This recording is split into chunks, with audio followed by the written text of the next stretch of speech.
I call Becky Cooper to make her maiden speech. Yay! Many thanks for the opportunity to speak today, Mr. Deputy Speaker. It is a privilege to make my maiden speech with such an outstanding group of people. I do hope that people watching these maiden speeches over the past few days, in the days, weeks and months to come, might see some of the warmth, kindness and decency that I have met in my fellow MPs in these first couple of weeks in Parliament. I am the newly elected member for the beautiful constituency of Worthing West. Nestled in between the South Downs and the English Channel, we are often described as that area just west of our big sister Brighton. But, as with all younger sisters, we have many often unsung merits, which it will be my absolute pleasure to tell you a little about today. Worthing West is made up of 2/3 of Worthing Town, the other third now being ably represented by my honourable friend, the member for East Worthing and Shoreham. In this part of my constituency, you can find Worthing Town Centre, our beautiful old Lido building, and the recently returned Worthing Wheel. Prior to being elected to Parliament, I had the very great privilege to be the leader of Worthing Council. Our vision for Worthing is to be both the fairest and the greenest coastal town in the UK. An ambition which my other coastal colleagues, I'm sure, will try and wrestle from me.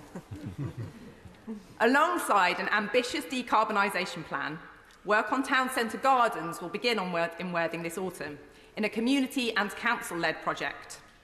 We are also privileged to be part of the Sussex Bay project, a movement of radical collaboration initiated by Ada and Worthing councils with the mission of restoring a healthy blue ecosystem to our seas and waterways in which nature, people and the local economy can thrive. Worthing West is also home to the beautiful coastal and country villages of Ferring, East Preston, Angmering, Findon, Clapham and Patching. For any keen campers, and I haven't been in Parliament long enough to know how many MPs actually like being without Wi-Fi and a good latte, but I'm hoping to find a few. Foxwood camping site in Patching is a firm local favourite, and there are 2 very handy pubs near to the campsite, the Fox Inn and the World's End, which serve the most excellent food when your fire won't light and even the kids are sick of beans on toast. I'm only the second Member of Parliament to represent Worthing West. It was first formed in 1974 and for the past 30 years has been represented by Sir Peter Bottomley, who I know was very well respected here in the Commons as Father of the House. He was known for working cross-party on a variety of important campaigns, including leaseholder reform and the infected blood scandal. Sir Peter and I share a great affection for Worthing West, and in this election campaign often bumped into each other enjoying a quick cuppa with constituents. And I should confess here that I am a northerner originally, adopted by the South as one of their own. So a good brew is a must-have for a day to start and end well. We have many excellent cafes in our area. For anyone listening and thinking that this newbie MP isn't doing too bad a job of selling the merits of her hometown, I can thoroughly recommend the cakes in Sea Lane Cafe on Goring Beach, the coffee at both Coast Cafe and Finch in Worthing Town Centre, and the breakfast in Bluebird Cafe in Ferring, among many others. At this point, I should confess that my extolling the virtues of cake, and I should say all credit to the house staff for the incredible muffins in the Parliament Cafe, extolling these virtues is tempered by the fact that I am by profession a medical doctor. And as my children will testify, I am reasonably obsessed with making sure that cake is part of a healthy balance that allows us to enjoy all different types of food. To be fair, though, my children would not necessarily recognise that description and may just say that their mum is a bit of a nag with a carrot obsession and an aversion to playing computer games for too long, but such are the joys of parenthood. When people ask what type of doctor I am, and I definitely don't have the patience for a PhD, the response that I'm a public health consultant is often met with slightly puzzled stares, a recalibration of what they've heard, and the decision made that I'm probably a GP by another name. But I am delighted to join my honourable friend, the member for Oldham East and Saddleworth, to represent public health here in the House. It is the reason I chose to get into politics. It is the art and science of keeping populations well and helping people to live healthy lives. Now, I appreciate that today is a debate primarily on home affairs and immigration. So I talk on public health with the explicit principle that health is essential in all things to ensure safety and security for all people. As part of my public health training, I spent time with the Health Protection Agency, now part of Public Health England. This training stood me in particularly good stead during the pandemic, when I found myself with a daily slot on BBC Radio Sussex talking about COVID, debunking myths and providing reassurance that our fantastic scientists and public health specialists were doing everything possible to develop vaccinations and to keep us safe. The results of the COVID inquiry, published last week, clearly concluded that investment in preventive measures is always money well spent, and this was sadly lacking prior to the pandemic.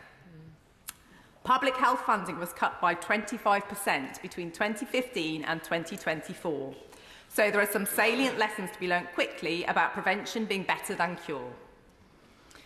My time in local government as a public health consultant and subsequently as a councillor and council leader taught me that politics is often the front line, where we grapple with the issues that arise from inequality and inequity.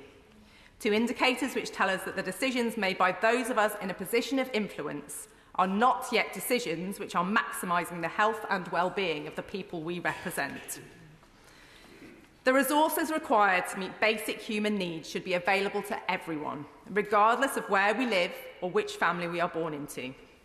And for people like myself in public health and politics, there is a wealth of data and evidence, as well as, I would contend, basic common sense, that shows that where resources are not allocated fairly to allow everyone's basic human needs to be met, then we all suffer for it. People don't thrive without clean water, clean air, access to green space and good food. Your physical body becomes far less resilient to illness without these being available to you. And the same is true for poor housing, poor education and poor jobs. The causal link between poor housing conditions and poor health outcomes is long established, with health outcomes associated with poor housing costing the NHS an estimated £1.4 billion every year. We know that exposure to poor housing conditions, including damp, cold, mould and noise, is strongly associated with poor health, both physical and mental. Inequalities in life expectancy are increasing, especially for women.